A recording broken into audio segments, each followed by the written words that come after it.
Assalomu alaykum qadrli futbol ixlosmandlari. E'tiboringiz markazida futbol maydoni.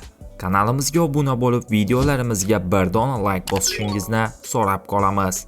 Yaxshilab o'rnashib oling. Demak, biz boshladik. Manchester City bosh murabbiyi Josep Guardiola Abduqodir Husanov haqida fikr bildirdi. Shaharliklar ustozi Pep Guardiola Abduqodir Husanovning o'ng qanot himoyasida ham ideal darajada o'ynay olishiga shubha qilmayapti. Kecha 21 yoshli himoyachi Fulhamga qarshi uchrashuvning 60-daqiqasida Mateusz Nunes o'rniga zaxiradan maydonga tushdi va o'ziga xos bo'lmagan o'ng qanot himoya chizig'idan joy egalladi.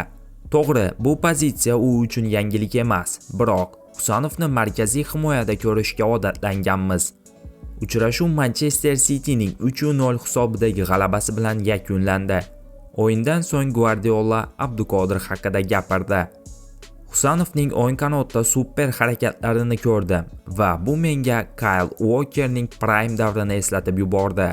Abduqodir bunga qodir ekanini juda yaxshi bilaman, dedi ispaniyalik mutaxassis.